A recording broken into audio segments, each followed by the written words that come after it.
احمق لوگ کہیں گے کہ مسلمان جس قبلے پر پہلے سے چلے آتے تھے اب اس سے کیوں منہ پھیر بیٹھے؟ تم کہہ دو کہ مشرق اور مغرب سب اللہ ہی کا ہے، وہ جس کو چاہتا ہے سیدھے رستے پر چلاتا ہے، اور اسی طرح ہم نے تم کو امت معتدل بنایا ہے تاکہ تم لوگوں پر گواہ بنو اور پیغمبر آخر الزماں صلی اللہ علیہ وآلہ وسلم تم پر گواہ بنے۔ اور جس قبلے پر تم پہلے تھے اس کو ہم نے اس لیے مقرر کیا تھا کہ معلوم کریں کہ کون ہمارے پیغمبر کا تابع رہتا ہے اور کون الٹے پاؤں پھر جاتا ہے۔ اور یہ بات یعنی تحویل قبلہ لوگوں کو گراں معلوم ہوئی، مگر جن کو اللہ نے ہدایت بخشی ہے وہ اسے گراں نہیں سمجھتے، اور اللہ ایسا نہیں کہ تمہارے ایمان کو یوں ہی ضائع کر دے۔ اللہ تو لوگوں پر بڑا مہربان ہے، صاحب رحمت ہے۔ اے پیغمبر صلی اللہ علیہ وآلہ وسلم، ہم تمہارا آسمان کی طرف منہ اٹھانا دیکھ رہے ہیں، سو ہم تم کو اسی قبلے کی طرف جس کو تم پسند کرتے ہو منہ کرنے کا حکم دیں گے۔ تو اپنا منہ مسجد حرام یعنی خانہ کعبہ کی طرف پھیر لو، اور تم لوگ جہاں ہوا کرو نماز پڑھنے کے وقت اسی مسجد کی طرف منہ کر لیا کرو۔ اور جن لوگوں کو کتاب دی گئی ہے وہ خوب جانتے ہیں کہ یہ نیا قبلہ ان کے پروردگار کی طرف سے حق ہے، اور جو کام یہ لوگ کرتے ہیں اللہ ان سے بے خبر نہیں۔ اور اگر تم ان اہل کتاب کے پاس تمام نشانیاں بھی لے کر آؤ تو بھی یہ تمہارے قبلے کی پیروی نہ کریں، اور تم بھی ان کے قبلے کی پیروی کرنے والے نہیں ہو، اور ان میں سے بھی بعض کے قبلے کے پیرو نہیں۔ اور اگر تم باوجود اس کے کہ تمہارے پاس علم یعنی اللہ کا حکم آ چکا ہے ان کی خواہشوں کے پیچھے چلو گے تو ظالموں میں ہو جاؤ گے۔ جن لوگوں کو ہم نے کتاب دی ہے وہ ان پیغمبر آخر الزماں صلی اللہ علیہ وآلہ وسلم کو اس طرح پہچانتے ہیں جس طرح اپنے بیٹوں کو پہچانا کرتے ہیں، مگر ایک فریق ان میں سے سچی بات کو جان بوجھ کر چھپا رہا ہے۔ اے پیغمبر صلی اللہ علیہ وآلہ وسلم، یہ نیا قبلہ تمہارے پروردگار کی طرف سے حق ہے، تو تم ہرگز شک کرنے والوں میں نہ ہونا، اور ہر ایک شخص کے لیے ایک سمت مقرر ہے جدھر وہ عبادت کے وقت منہ کیا کرتا ہے، تو تم نیکیوں میں سبقت حاصل کرو۔ تم جہاں ہوگے اللہ تم سب کو جمع کرے گا، بے شک اللہ ہر چیز پر قادر ہے۔ اور تم جہاں سے نکلو نماز میں اپنا منہ مسجد حرام کی طرف کر لیا کرو، بے شبہ یہ تمہارے پروردگار کی طرف سے حق ہے، اور تم لوگ جو کچھ کرتے ہو اللہ اس سے بے خبر نہیں۔ اور تم جہاں سے نکلو مسجد حرام کی طرف منہ کر کے نماز پڑھا کرو، اور مسلمانوں تم جہاں ہوا کرو اسی مسجد کی طرف رخ کیا کرو۔ یہ تاکید اس لیے کی گئی ہے کہ لوگ تم کو کسی طرح کا الزام نہ دے سکیں، مگر ان میں سے جو ظالم ہیں وہ الزام دیں تو دیں، سو ان سے مت ڈرنا اور مجھی سے ڈرتے رہنا، اور یہ بھی مقصود ہے کہ میں تم کو اپنی تمام نعمتیں بخشوں، اور یہ بھی کہ تم راہ راست پر چلو۔ جس طرح من جملہ اور نعمتوں کے ہم نے تمہیں میں سے ایک رسول بھیجے ہیں جو تم کو ہماری آیتیں پڑھ پڑھ کر سناتے اور تمہیں پاک بناتے، اور کتاب یعنی قرآن اور دانائی سکھاتے ہیں، اور ایسی باتیں بتاتے ہیں جو تم پہلے نہیں جانتے تھے، سو تم مجھے یاد کیا کرو، میں تمہیں یاد کیا کروں گا، اور میرا احسان مانتے رہنا اور میری ناشکری نہ کرنا۔ اے ایمان والو، صبر اور نماز سے مدد لیا کرو، بے شک اللہ صبر کرنے والوں کے ساتھ ہے۔ اور جو لوگ اللہ کی راہ میں مارے جائیں ان کی نسبت یہ نہ کہنا کہ وہ مرے ہوئے ہیں، وہ مردہ نہیں بلکہ زندہ ہیں، لیکن تم کو شعور نہیں۔ اور ہم کسی قدر خوف اور بھوک اور مال اور جانوں اور میووں کے نقصان سے تمہاری آزمائش کریں گے، اور صبر کرنے والوں کو بشارت سنا دو کہ ان لوگوں پر جب کوئی مصیبت واقع ہوتی ہے تو کہتے ہیں کہ ہم اللہ ہی کا مال ہیں اور اسی کی طرف لوٹ کر جانے والے ہیں۔ یہی لوگ ہیں جن پر ان کے پروردگار کی عنایتیں ہیں اور خصوصی رحمت بھی ہے، اور یہی سیدھے رستے پر ہیں۔ بے شک کوہ صفا اور مروہ اللہ کی نشانیوں میں سے ہیں، تو جو شخص خانہ کعبہ کا حج یا عمرہ کرے اس پر کچھ گناہ نہیں کہ دونوں کے درمیان چکر لگائے، بلکہ یہ ایک نیک کام ہے، اور جو کوئی نیک کام کرے تو اللہ قدردان ہے، دانا ہے۔ جو لوگ ہمارے حکموں اور ہدایتوں کو جو ہم نے نازل کی ہیں کسی غرض فاسد سے چھپاتے ہیں، باوجود کہ ہم نے ان کو لوگوں کے سمجھانے کے لیے اپنی کتاب میں کھول کھول کر بیان کر دیا ہے۔ ایسوں پر اللہ اور تمام لعنت کرنے والے لعنت کرتے ہیں۔ ہاں، جو توبہ کرتے ہیں اور اپنی حالت درست کر لیتے ہیں اور احکام الہی کو صاف صاف بیان کر دیتے ہیں تو میں ان کے قصور معاف کر دیتا ہوں، اور میں بڑا معاف کرنے والا بڑا مہربان ہوں۔ جو لوگ کافر ہوئے اور کافر ہی مرے، ایسوں پر اللہ کی اور فرشتوں کی اور انسانوں کی سب کی لعنت، وہ ہمیشہ اسی لعنت میں گرفتار رہیں گے۔ ان سے نہ تو عذاب ہلکا ہی کیا جائے گا اور نہ انہیں کچھ مہلت ملے گی۔ اور لوگوں، تمہارا معبود ایک ہی معبود ہے، اس بڑے مہربان اور رحم والے کے سوا کوئی عبادت کے لائق نہیں۔ بے شک آسمانوں اور زمین کے پیدا کرنے میں اور رات اور دن کے ایک دوسرے کے پیچھے آنے جانے میں اور کشتیوں اور جہازوں میں جو سمندر میں لوگوں کے فائدے کے لیے رواں ہیں، اور میں جس کو اللہ آسمان سے برساتا اور اس سے زمین کو اس کے مردہ ہو جانے کے بعد زندہ یعنی خشک ہو جانے کے بعد سرسبز کر دیتا ہے، اور زمین پر ہر قسم کے جانور پھیلانے میں اور ہواؤں کے چلانے میں اور بادلوں میں جو آسمان اور زمین کے درمیان گھرے رہتے ہیں، عقل مندوں کے لیے اللہ کی قدرت کی نشانیاں ہیں۔ اور بعض لوگ ایسے ہیں جو غیر اللہ کو اللہ کا شریک بناتے اور ان سے اللہ کی سی محبت کرتے ہیں، لیکن جو ایمان والے ہیں وہ تو اللہ ہی کے سب سے زیادہ دوست دار ہیں۔ اور اے کاش ظالم لوگ جو بات عذاب کے وقت دیکھیں گے اب دیکھ لیتے کہ سب طرح کی طاقت اللہ ہی کو ہے، اور یہ کہ اللہ سخت عذاب کرنے والا ہے۔ اس دن کفر کے پیشوا اپنے پیروں سے بیزاری ظاہر کریں گے اور دونوں عذاب الہی دیکھ لیں گے اور ان کے آپس کے تعلقات منقطع ہو جائیں گے۔ یہ حال دیکھ کر پیروی کرنے والے حسرت سے کہیں گے کہ اے کاش ہمیں پھر دنیا میں جانا نصیب ہو، تاکہ جس طرح یہ ہم سے بیزار ہو رہے ہیں اسی طرح ہم بھی ان سے بیزار ہوں۔ اس طرح اللہ ان کے اعمال حسرت بنا کر دکھائے گا اور وہ دوزخ سے نکل نہیں سکیں گے۔ لوگوں، جو چیزیں زمین میں حلال طیب ہیں وہ کھاؤ، اور شیطان کے قدموں پر نہ چلو، وہ تمہارا کھلا دشمن ہے۔ وہ تو تم کو برائی اور بے حیائی ہی کے کام کرنے کو کہتا ہے، اور یہ بھی کہ اللہ کی نسبت ایسی باتیں کہو جن کا تمہیں کچھ بھی علم نہیں۔ اور جب ان لوگوں سے کہا جاتا ہے کہ جو کتاب اللہ نے نازل فرمائی ہے اس کی پیروی کرو، تو کہتے ہیں نہیں، بلکہ ہم تو اسی چیز کی پیروی کریں گے جس پر ہم نے اپنے باپ دادا کو پایا۔ بھلا اگرچہ ان کے باپ دادا نہ کچھ سمجھتے ہوں اور نہ سیدھے رستے پر ہوں، تب بھی وہ انہی کی تقلید کیے جائیں گے۔ جو لوگ کافر ہیں ان کی مثال اس شخص کی سی ہے جو کسی ایسی چیز کو آواز دے جو پکار اور آواز کے سوا کچھ سن نہ سکے۔ یہ بہرے ہیں، گونگے ہیں، اندھے ہیں کہ کچھ سمجھ ہی نہیں سکتے۔ اے اہل ایمان، جو پاکیزہ چیزیں ہم نے تم کو عطا فرمائی ہیں ان کو کھاؤ، اور اگر اللہ ہی کے بندے ہو تو اس کی نعمتوں کا شکر بھی ادا کرو۔ اس نے تو تم پر بس مرا ہوا جانور اور لہو اور سور کا گوشت اور جس چیز پر اللہ کے سوا کسی اور کا نام پکارا جائے حرام کر دیا ہے۔ ہاں، جو مجبور ہو جائے بشرطے کہ اللہ کی نافرمانی نہ کرے اور حد ضرورت سے باہر نہ نکل جائے، اس پر کچھ گناہ نہیں۔ بے شک اللہ بخشنے والا ہے، رحم کرنے والا ہے۔ جو لوگ اللہ کی کتاب سے ان آیتوں اور ہدایتوں کو جو اس نے نازل فرمائی ہیں چھپاتے اور ان کے بدلے تھوڑی سی قیمت یعنی دنیاوی منفعت حاصل کرتے ہیں، وہ اپنے پیٹوں میں محض آگ بھرتے ہیں۔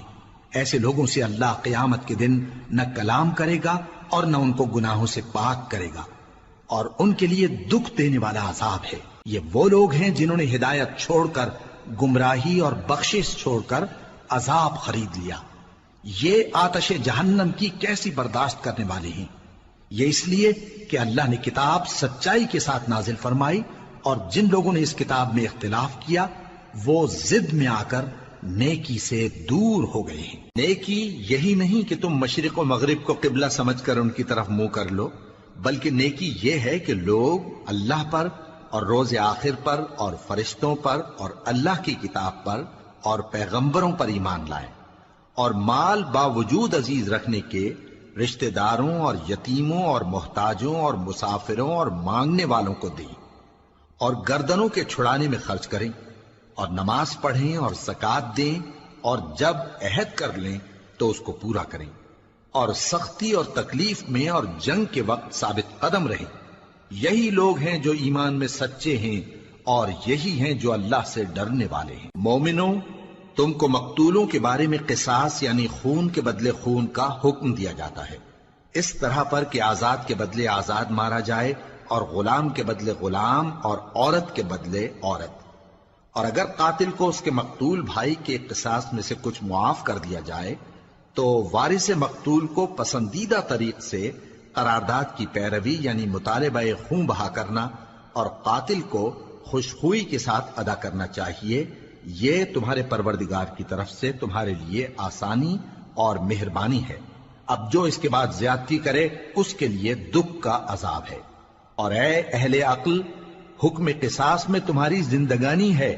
کہ تم قتل و خونریزی سے بچو۔ تم پر فرض کیا جاتا ہے کہ جب تم میں سے کسی کو موت کا وقت آ جائے تو اگر وہ کچھ مال چھوڑ جانے والا ہو تو ماں باپ اور رشتہ داروں کے لیے دستور کے مطابق وصیت کر جائے۔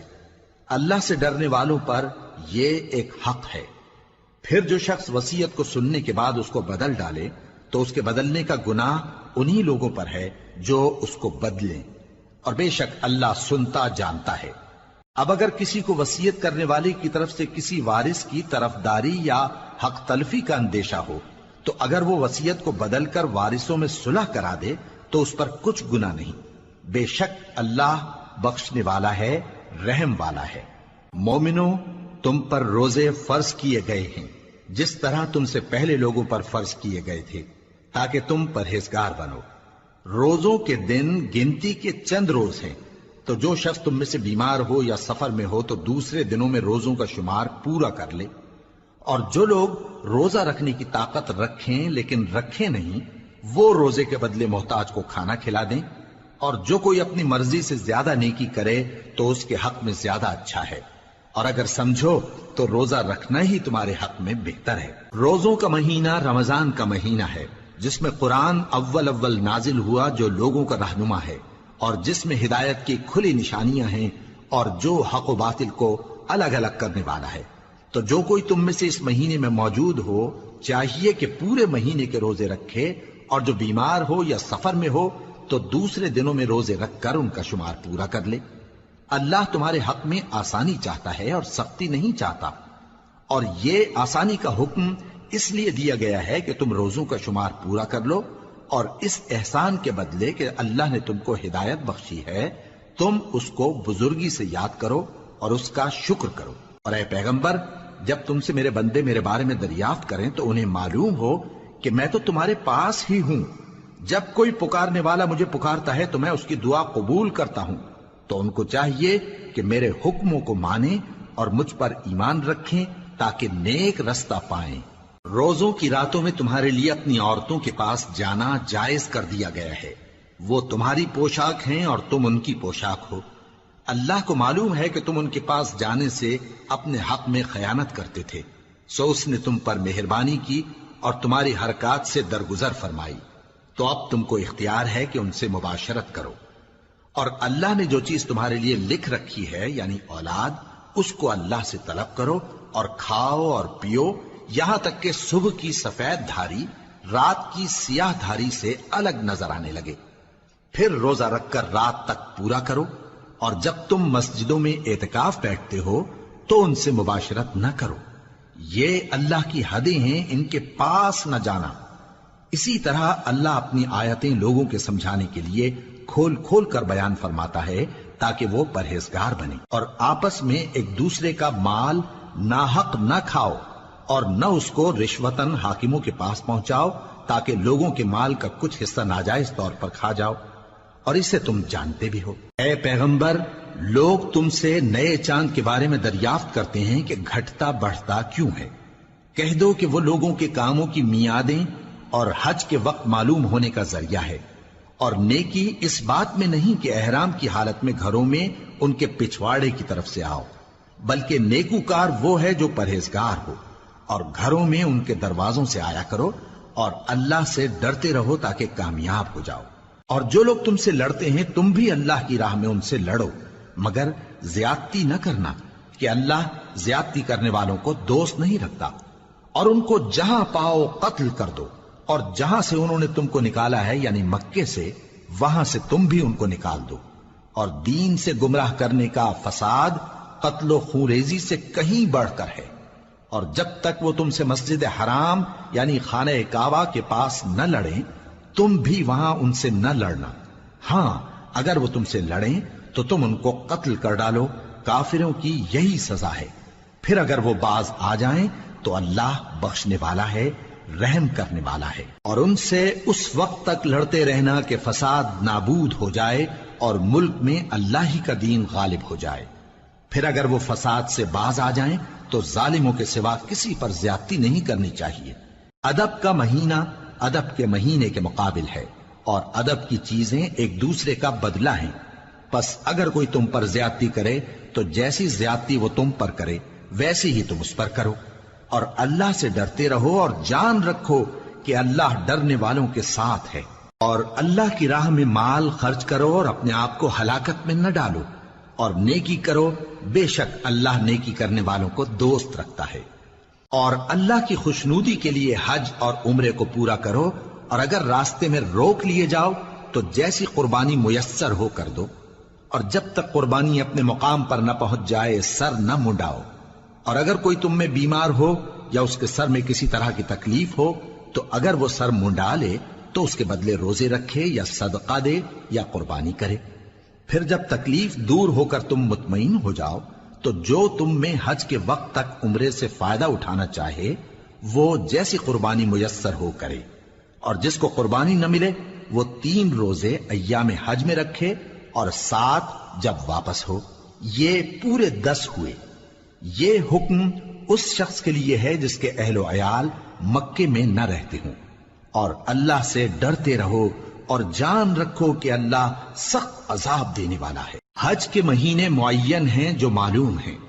تو جو شخص ان مہینوں میں حج کی نیت کر لے تو حج کے دنوں میں نہ عورتوں سے اختلاط کرے، نہ کوئی برا کام کرے اور نہ کسی سے جھگڑے۔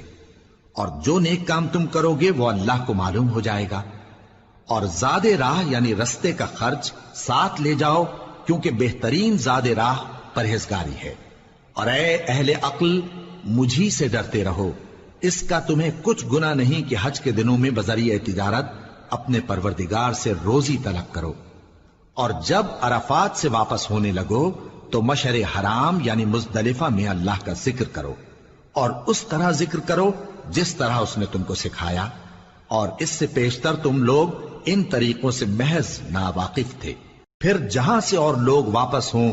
وہیں سے تم بھی واپس ہو، اور اللہ سے بخشش مانگو، بے شک اللہ بخشنے والا ہے، رحمت کرنے والا ہے۔ پھر جب حج کے تمام ارکان پورے کر چکو تو مینا میں اللہ کو یاد کرو جس طرح اپنے باپ دادا کو یاد کیا کرتے تھے، بلکہ اس سے بھی زیادہ۔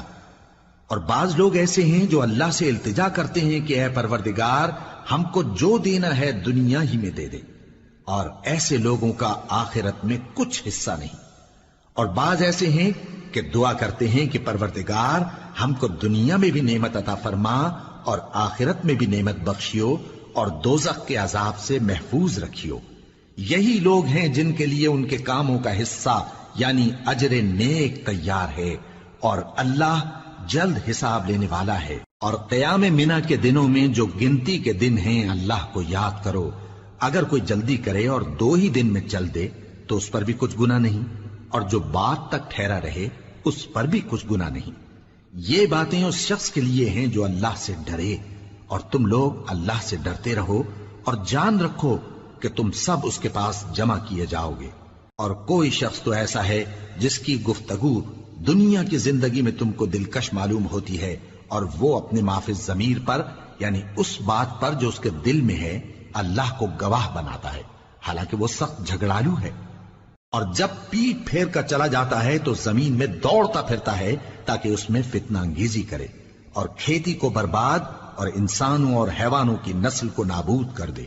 اور اللہ فتنہ انگیزی کو پسند نہیں کرتا۔ اور جب اس سے کہا جاتا ہے کہ اللہ سے خوف کر تو غرور اس کو گناہ میں پھنسا دیتا ہے، سو اس کو جہنم کافی ہے اور وہ بہت برا ٹھکانہ ہے۔ اور کوئی شخص ایسا ہے کہ اللہ کی خوشنودی حاصل کرنے کے لیے اپنی جان بیچ ڈالتا ہے، اور اللہ بندوں پر بہت مہربان ہے۔ مومنو، اسلام میں پورے پورے داخل ہو جاؤ اور شیطان کے پیچھے نہ چلو، وہ تو تمہارا کھلا دشمن ہے۔ پھر اگر تم احکام روشن پہنچ جانے کے بعد لڑکھڑا جاؤ تو جان رکھو کہ اللہ غالب ہے، حکمت والا ہے۔ کیا یہ لوگ اسی بات کے منتظر ہیں کہ ان پر اللہ کا عذاب بادل کے سائبانوں میں آ نازل ہو اور فرشتے بھی اتر آئیں اور کام تمام کر دیا جائے؟ اور سب کاموں کا رجوع اللہ ہی کی طرف ہے۔ اے پیغمبر، بنی اسرائیل سے پوچھو کہ ہم نے ان کو کتنی کھلی نشانیاں دیں، اور جو شخص اللہ کی نعمت کو اپنے پاس آنے کے بعد بدل دے تو اللہ سخت عذاب کرنے والا ہے۔ اور جو کافر ہیں ان کے لیے دنیا کی زندگی خوشنما کر دی گئی ہے، اور وہ مومنوں سے تمسخر کرتی ہیں، لیکن جو پرہیزگار ہیں وہ قیامت کے دن ان سے اوپر ہوں گے۔ اور اللہ جس کو چاہتا ہے بے حساب رزق دیتا ہے۔ پہلے تو سب لوگوں کا ایک ہی مذہب تھا، لیکن وہ آپس میں اختلاف کرنے لگے تو اللہ نے ان کی طرف بشارت دینے والے اور ڈر سنانے والے پیغمبر بھیجے، اور ان پر سچائی کے ساتھ کتابیں نازل کی تاکہ جن امور میں لوگ اختلاف کرتے تھے ان کا ان میں فیصلہ کر دے۔ اور اس میں اختلاف بھی انہی لوگوں نے کیا جن کو کتاب دی گئی تھی، باوجود کہ ان کے پاس کھلے ہوئے احکام آ چکے تھے، اور یہ اختلاف انہوں نے صرف آپس کی ضد سے کیا۔ تو جس امر حق میں وہ اختلاف کرتے تھے اللہ نے اپنی مہربانی سے مومنوں کو اس کی راہ دکھا دی، اور اللہ جس کو چاہتا ہے سیدھا رستہ دکھا دیتا ہے۔ کیا تم یہ خیال کرتے ہو کہ یوں ہی بہشت میں داخل ہو جاؤ گے، اور ابھی تم کو پہلے لوگوں کی سی مشکلیں تو پیش آئی ہی نہیں؟ ان کو بڑی بڑی سختیاں اور تکلیفیں پہنچیں، اور وہ صعوبتوں میں ہلا ہلا دیے گئے، یہاں تک کہ پیغمبر اور مومن لوگ جو ان کے ساتھ تھے سب پکار اٹھے کہ کب اللہ کی مدد آئے گی۔ دیکھو اللہ کی مدد ان قریب آیا چاہتی ہے۔ اے نبی، لوگ تم سے پوچھتے ہیں کہ اللہ کی راہ میں کس طرح کا مال خرچ کریں۔ کہہ دو کہ جو چاہو خرچ کرو، لیکن جو مال خرچ کرنا چاہو وہ درجہ بدرجہ اہل استحقاق یعنی ماں باپ کو اور قریب کے رشتہ داروں کو اور یتیموں کو اور محتاجوں کو اور مسافروں کو سب کو دو، اور جو بھلائی تم کرو گے اللہ اس کو جانتا ہے۔ مسلمانوں، تم پر اللہ کے رستے میں لڑنا فرض کر دیا گیا ہے، اور وہ تمہیں ناگوار تو ہوگا، مگر عجب نہیں کہ ایک چیز تم کو بری لگے اور وہ تمہارے حق میں بھلی ہو، اور عجب نہیں کہ ایک چیز تم کو بھلی لگے اور وہ تمہارے لیے مضر ہو، اور ان باتوں کو اللہ ہی بہتر جانتا ہے اور تم نہیں جانتے۔ اے پیغمبر، لوگ تم سے عزت والے مہینوں میں لڑائی کرنے کے بارے میں دریافت کرتے ہیں، کہہ دو کہ ان میں لڑنا بڑا گناہ ہے، اور اللہ کی راہ سے روکنا اور اس سے کفر کرنا اور مسجد حرام یعنی خانہ کعبہ میں جانے سے بند کرنا اور اہل مسجد کو اس میں سے نکال دینا جو یہ کفار کرتے ہیں، اللہ کے نزدیک اس سے بھی زیادہ گناہ ہے، اور فتنہ انگیزی خونریزی سے بھی بڑھ کر ہے۔ اور یہ لوگ ہمیشہ تم سے لڑتے رہیں گے، یہاں تک کہ اگر مقدور رکھیں تو تم کو تمہارے دین سے پھیر دیں، اور جو کوئی تم میں سے اپنے دین سے پھر کر کافر ہو جائے گا اور کافر ہی مرے گا تو ایسے لوگوں کے اعمال دنیا اور آخرت دونوں میں برباد ہو جائیں گے، اور یہی لوگ دوزخ میں جانے والے ہیں جس میں ہمیشہ رہیں گے۔ جو لوگ ایمان لائے اور اللہ کے لیے وطن چھوڑ گئے اور کفار سے جنگ کرتے رہے وہی اللہ کی رحمت کے امیدوار ہیں، اور اللہ بخشنے والا ہے، رحمت کرنے والا ہے۔ اے پیغمبر، لوگ تم سے شراب اور جوئے کا حکم دریافت کرتے ہیں، کہہ دو کہ ان میں گناہ بڑے ہیں اور لوگوں کے لیے کچھ فائدے بھی ہیں، مگر ان کے گناہ فائدوں سے کہیں زیادہ ہیں۔ اور یہ بھی تم سے پوچھتے ہیں کہ اللہ کی راہ میں کون سا مال خرچ کریں، کہہ دو کہ جو ضرورت سے زیادہ ہو۔ اس طرح اللہ تمہارے لیے اپنے احکام کھول کھول کر بیان فرماتا ہے تاکہ تم سوچو، یعنی دنیا اور آخرت کی باتوں میں غور کرو۔ اور تم سے یتیموں کے بارے میں بھی دریافت کرتے ہیں، کہہ دو کہ ان کی حالت کی اصلاح بہت اچھا کام ہے، اور اگر تم ان سے مل جل کر رہنا یعنی خرچ اکٹھا رکھنا چاہو تو وہ تمہارے بھائی ہیں، اور اللہ خوب جانتا ہے کہ خرابی کرنے والا کون ہے اور اصلاح کرنے والا کون۔ اور اگر اللہ چاہتا تو تم کو تکلیف میں ڈال دیتا، بے شک اللہ غالب ہے، حکمت والا ہے۔ اور مومنوں مشرک عورتوں سے جب تک وہ ایمان نہ لائیں نکاح نہ کرنا، کیونکہ مشرک عورت خواہ تم کو کیسی ہی بھلی لگے اس سے مومن لونڈی بہتر ہے، اور اسی طرح مشرک مرد جب تک ایمان نہ لائیں مومن عورتوں کو ان کی زوجیت میں نہ دینا، کیونکہ مشرک مرد سے خواہ وہ تم کو کیسا ہی بھلا لگے مومن غلام بہتر ہے۔ یہ مشرک لوگوں کو دوزخ کی طرف بلاتی ہیں، اور اللہ اپنی مہربانی سے بہشت اور بخشش کی طرف بلاتا ہے، اور اپنے حکم لوگوں سے کھول کھول کر بیان کرتا ہے تاکہ نصیحت حاصل کریں۔ اور تم سے حیض کے بارے میں دریافت کرتے ہیں، کہہ دو وہ تو نجاست ہے، سو ایام حیض میں عورتوں سے کنارہ کش رہو، اور جب تک وہ پاک نہ ہو جائیں ان سے مقاربت نہ کرو۔ ہاں جب وہ پاک ہو جائیں تو جس طریق سے اللہ نے تمہیں ارشاد فرمایا ہے ان کے پاس جاؤ، کچھ شک نہیں کہ اللہ توبہ کرنے والوں اور پاک صاف رہنے والوں کو دوست رکھتا ہے۔ تمہاری عورتیں تمہاری کھیتی ہیں، تو اپنی کھیتی میں جس طرح چاہو جاؤ، اور اپنے لیے نیک عمل آگے بھیجو، اور اللہ سے ڈرتے رہو، اور جان رکھو کہ ایک دن تمہیں اس کے روبرو حاضر ہونا ہے۔ اور اے پیغمبر ایمان والوں کو بشارت سنا دو، اور اللہ کے نام کو اس بات کا ہیلہ نہ بنانا کہ اس کی قسمیں کھا کھا کر سلوک کرنے اور پرہیزگاری کرنے اور لوگوں میں صلح و سازگاری کرانے سے رک جاؤ، اور اللہ سب کچھ سنتا ہے جانتا ہے۔ اللہ تمہاری لغو قسموں پر تم سے مواخذہ نہیں کرے گا، لیکن جو قسمیں تم قصد دلی سے کھاؤ گے ان پر مواخذہ کرے گا، اور اللہ بخشنے والا ہے بردبار ہے۔ جو لوگ اپنی عورتوں کے پاس جانے کی قسم کھا لیں ان کو 4 مہینے تک انتظار کرنا چاہیے۔ اگر اس عرصے میں قسم سے رجوع کر لیں تو اللہ بخشنے والا ہے، مہربان ہے، اور اگر طلاق کا ارادہ کر لیں تو بھی اللہ سنتا ہے جانتا ہے۔ اور طلاق والی عورتیں 3 حیض تک اپنے تئیں روکے رہیں، اور اگر وہ اللہ اور روز قیامت پر ایمان رکھتی ہیں تو ان کو جائز نہیں کہ اللہ نے جو کچھ ان کے شکم میں پیدا کیا ہے اس کو چھپائیں، اور ان کے خاوند اگر پھر موافقت چاہیں تو اس مدت میں وہ ان کو اپنی زوجیت میں لے لینے کے زیادہ حقدار ہیں۔ اور عورتوں کا حق مردوں پر ویسا ہی ہے جیسے دستور کے مطابق مردوں کا حق عورتوں پر ہے، البتہ مردوں کو عورتوں پر 1 درجہ فضیلت ہے، اور اللہ غالب ہے، صاحب حکمت ہے۔ طلاق صرف 2 بار ہے، یعنی جب 2 دفعہ طلاق دے دی جائے تو پھر عورتوں کو یا تو بطریق شائستہ نکاح میں رہنے دینا ہے یا بھلائی کے ساتھ چھوڑ دینا، اور یہ جائز نہیں کہ جو مہر تم ان کو دے چکے ہو اس میں سے کچھ واپس لے لو۔ ہاں اگر زن و شوہر کو خوف ہو کہ وہ اللہ کی حدوں کو قائم نہیں رکھ سکیں گے تو اگر عورت خاوند کے ہاتھ سے رہائی پانے کے بدلے میں کچھ دے ڈالے تو دونوں پر کچھ گناہ نہیں۔ یہ اللہ کی مقرر کی ہوئی حدیں ہیں، ان سے باہر نہ نکلنا، اور جو لوگ اللہ کی حدوں سے باہر نکل جائیں گے وہ گناہگار ہوں گے۔ پھر اگر شوہر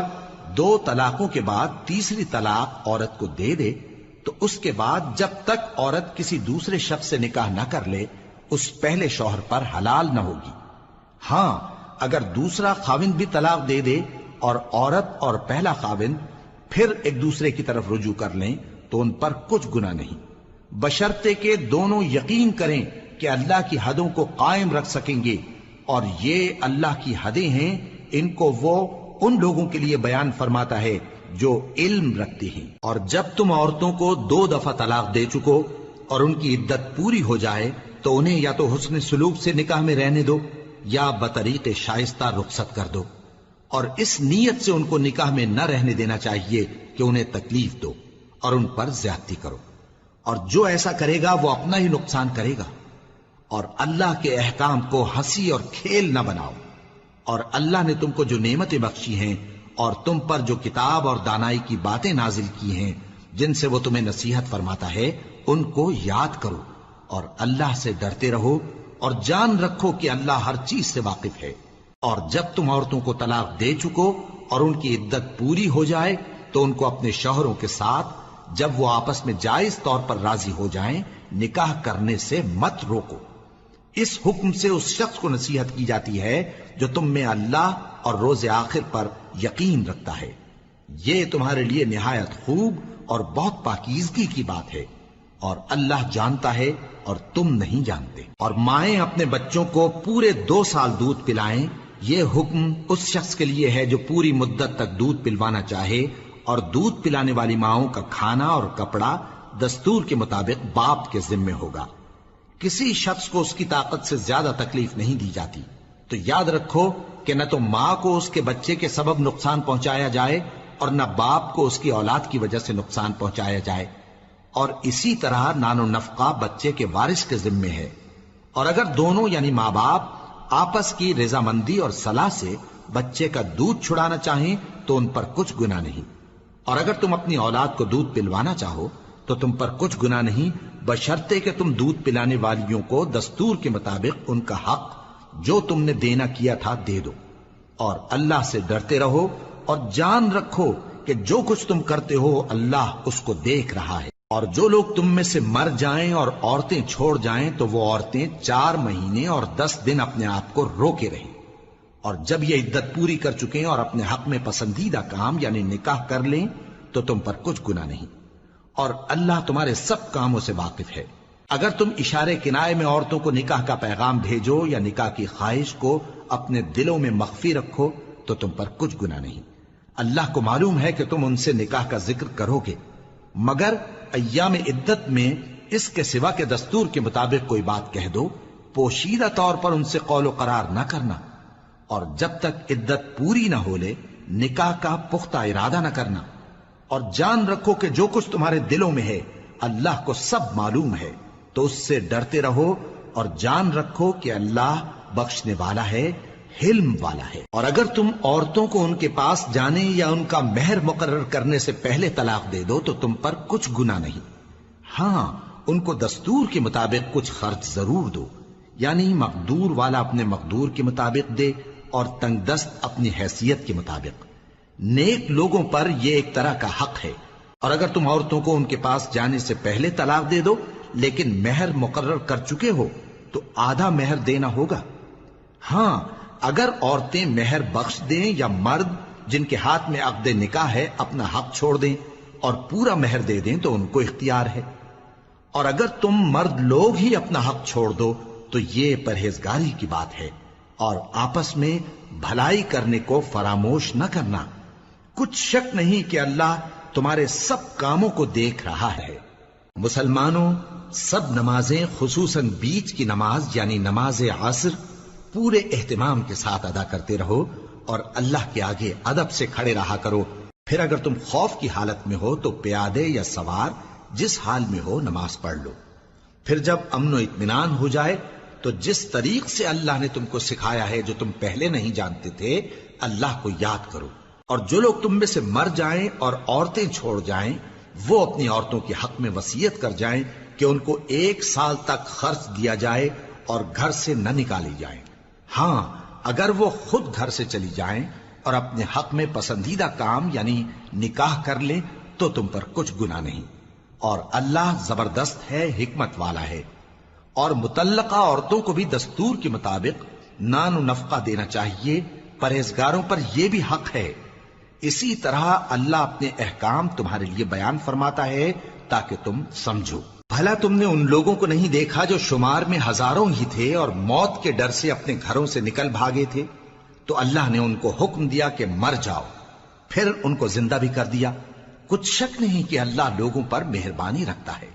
لیکن اکثر لوگ شکر نہیں کرتے۔ اور مسلمانوں، اللہ کی راہ میں جہاد کرو اور جان رکھو کہ اللہ سب کچھ سنتا ہے، سب کچھ جانتا ہے۔ کون ہے کہ اللہ کو قرض حسنہ دے کہ وہ اس کے بدلے اس کو کئی گنا زیادہ دے گا؟ اور اللہ ہی روزی کو تنگ کرتا اور وہی اسے کشادہ کرتا ہے، اور تم اسی کی طرف لوٹ کر جاؤ گے۔ بھلا تم نے بنی اسرائیل کی ایک جماعت کو نہیں دیکھا جس نے موسیٰ کے بعد اپنے پیغمبر سے کہا کہ آپ ہمارے لیے ایک بادشاہ مقرر کر دیں تاکہ ہم اللہ کی راہ میں جہاد کریں؟ پیغمبر نے کہا کہ اگر تم کو جہاد کا حکم دیا جائے تو ایسا تو نہیں کہ لڑنے سے پہلو تہی کرو۔ وہ کہنے لگے کہ ہم اللہ کی راہ میں کیوں نہ لڑیں گے جبکہ ہم وطن سے خارج اور بال بچوں سے جدا کر دیے گئے۔ پھر جب ان کو جہاد کا حکم دیا گیا تو چند اشخاص کے سوا سب پھر گئے، اور اللہ ظالموں سے خوب واقف ہے۔ اور پیغمبر نے ان سے یہ بھی کہا کہ اللہ نے تم پر طالوت کو بادشاہ مقرر فرمایا ہے، وہ بولے کہ اسے ہم پر بادشاہی کا حق کیوں کر ہو سکتا ہے؟ اس سے بڑھ کر بادشاہی کے مستحق تو ہم ہیں، اور اس کے پاس تو بہت سی دولت بھی نہیں۔ پیغمبر نے کہا کہ اللہ نے اس کو تم پر فضیلت دی ہے اور بادشاہی کے لیے منتخب فرمایا ہے۔ اس نے اسے علم بھی بہت سا بخشا ہے اور تن و توش بھی بڑا عطا کیا ہے، اور اللہ کو اختیار ہے جسے چاہے بادشاہی بخشے، وہ بڑا کشائش والا ہے، دانا ہے۔ اور پیغمبر نے ان سے کہا کہ ان کی یعنی طالوت کی بادشاہی کی نشانی یہ ہے کہ تمہارے پاس وہ صندوق آئے گا جس کو فرشتے اٹھائے ہوئے ہوں گے، اس میں تمہارے پروردگار کی طرف سے تسلی بخشنے والی چیز ہوگی اور کچھ اور چیزیں بھی ہوں گی جو موسیٰ اور ہارون چھوڑ گئے تھے۔ اگر تم ایمان رکھتے ہو تو یہ تمہارے لیے ایک بڑی نشانی ہے۔ غرض جب طالوت فوجیں لے کر روانہ ہوا تو اس نے ان سے کہا کہ اللہ ایک نہر سے تمہاری آزمائش کرنے والا ہے، جو شخص اس میں سے پانی پی لے گا اس کی نسبت تصور کیا جائے گا کہ وہ میرا نہیں، اور جو نہ پیے گا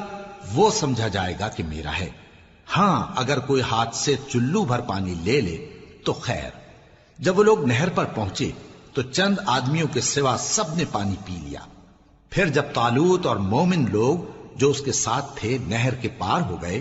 تو کہنے لگے کہ آج ہم میں جالوت اور اس کے لشکر سے مقابلہ کرنے کی طاقت نہیں۔ جو لوگ یقین رکھتے تھے کہ ان کو اللہ کے روبرو حاضر ہونا ہے، وہ کہنے لگے کہ بسا اوقات تھوڑی سی جماعت نے اللہ کے حکم سے بڑی جماعت پر فتح حاصل کی ہے، اور اللہ ثابت قدم رہنے والوں کے ساتھ ہے۔ اور جب وہ لوگ جالوت اور اس کے لشکر کے مقابل میں آئے تو اللہ سے دعا کی کہ اے پروردگار، ہم پر صبر کے دہانے کھول دے اور ہمیں لڑائی میں ثابت قدم رکھ اور لشکر کفار پر فتح یاب کر۔ تو طالوت کی فوج نے اللہ کے حکم سے ان کو شکست دے دی، اور داؤد نے جالوت کو قتل کر ڈالا، اور اللہ نے ان کو بادشاہی اور دانائی بخشی اور جو کچھ چاہا سکھایا۔ اور اگر اللہ لوگوں کو ایک دوسرے پر چڑھائی اور حملہ کرنے سے نہ ہٹاتا رہتا تو کرۂ ارض تباہ ہو جاتا، لیکن اللہ اہل عالم پر بڑا مہربان ہے۔ یہ اللہ کی آیتیں ہیں جو ہم تم کو سچائی کے ساتھ پڑھ کر سناتے ہیں، اور اے محمد صلی اللہ علیہ وآلہ وسلم، تم بلا شبہ پیغمبروں میں سے